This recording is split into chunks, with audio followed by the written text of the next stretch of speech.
Hello दोस्तों, welcome to my YouTube channel study with सुहान।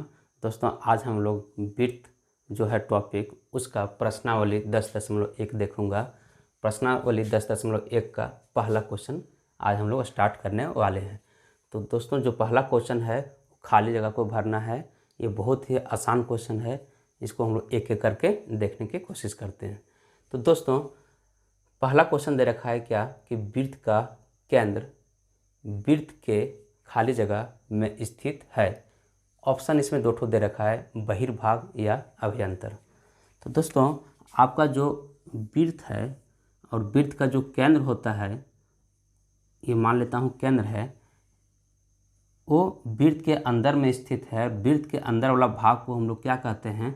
अभ्यंतर कहते हैं। इसके पहले दोस्तों एक वीडियो हमने बनाया था जो वृत्त का बेसिक उसमें दिया गया था। उसमें ये हम बता चुके हैं कि वृत्त के अंदर वाला भाग को अभ्यंतर कहते हैं और वृत्त के बाहर वाला भाग को बहिर्भाग कहते हैं। और ये आपका क्या कहलाता है? वृत्त कहलाता है। ठीक है। तो यहाँ पूछा है वृत्त का जो केंद्र होता है, केंद्र इसको हम लोग बोलते हैं। जो वृत्त का केंद्र होता है वो वृत्त के अंदर मीन्स अभ्यंतर में स्थित है। तो यहाँ पे क्या भरा जाएगा? अभ्यंतर।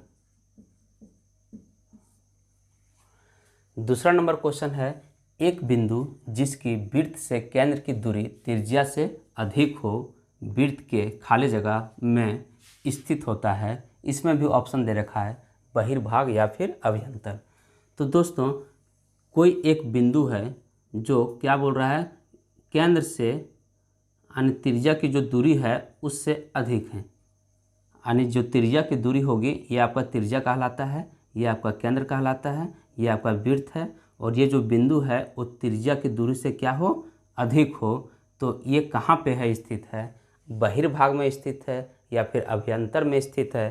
तो दोस्तों, अभी हम लोग यहाँ देखें कि कोई भी बिंदु यदि वृत्त के बाहर हो तो क्या कहलाता है? बहिर्भाग कहलाता है। तो यहाँ पे हम लोग क्या भरेंगे? बहिर्भाग।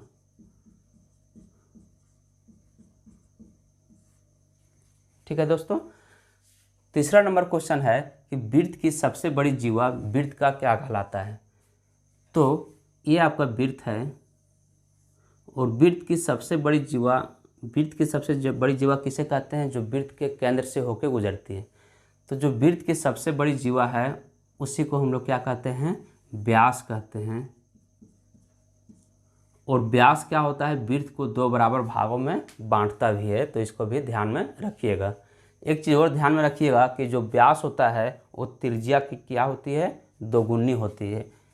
यहाँ से ये जो दूरी है वो त्रिज्या कहलाती है और ये भी क्या कहलाएगी? यहाँ से यहाँ तक की दूरी त्रिज्या कहलाएगी। यानी टोटल जो दूरी हो जाएगा वो 2r हो जाएगा और इसी को हम लोग क्या कहते हैं? व्यास कहते हैं। चौथा नंबर क्वेश्चन है, एक चाप खाली जगह होता है जब इसके सिरे एक व्यास के सिरे हों। समझने की कोशिश कीजिएगा दोस्तों। कोई एक वृत्त है, इसमें एक चाप ऐसा है जो व्यास के सिरे हो। जैसे देखिएगा, मान लेता हूँ ये आपका व्यास है और व्यास का सिरा ये हो गया। ठीक है, ये आपका क्या है? व्यास का सिरा है। अब यही जो सिरा है व्यास का, यही सिरा क्या है? एक चाप का सिरा है। ठीक है, यानी चाप का सिरा और व्यास का सिरा दोनों क्या है? एक ही है। तो वो क्या कहलाता है? तो दोस्तों, ये आपका क्या कहलाता है? अर्धवृत्त कहलाता है।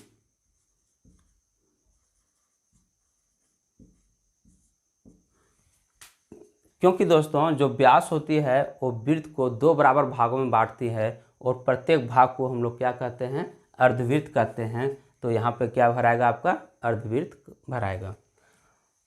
5 नंबर क्वेश्चन है, बोलता है वृत्तखंड एक चाप तथा खाली जगह के बीच का भाग होता है। तो जो वृत्तखंड होता है दोस्तों, वो क्या होता है? चाप और जीवा के द्वारा जो क्षेत्र बनता है उसी को हम लोग क्या कहते हैं? वृत्तखंड कहते हैं। तो ये आपका क्या हो गया? जीवा हो गया और ये आपका क्या हो गया? चाप हो गया। जीवा किसे कहते हैं दोस्तों? बेसिक वीडियो में हम लोग देख चुके हैं।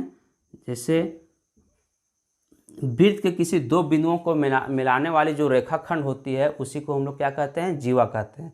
तो एक बिंदु ए है और दूसरा बिंदु बी है, और दोनों बिंदु को मिलाने वाली जो रेखाखंड है वो क्या है, ए बी है। और इधर जो नीचे वाला क्षेत्र है जो कि आपका ये लंबाई द्वारा, वृत्त की एक छोटा सा लंबाई द्वारा घिरा हुआ है, तो इसी को हम लोग क्या कहते हैं, इस क्षेत्र को वृत्तखंड कहते हैं।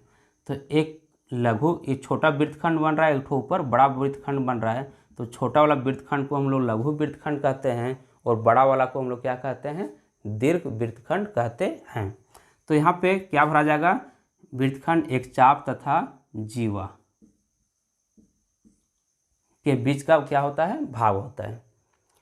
6 नंबर क्वेश्चन बोल रहा है, एक वृत्त जिस तल पर स्थित है उसे खाली जगह भाग में विभाजित करती है।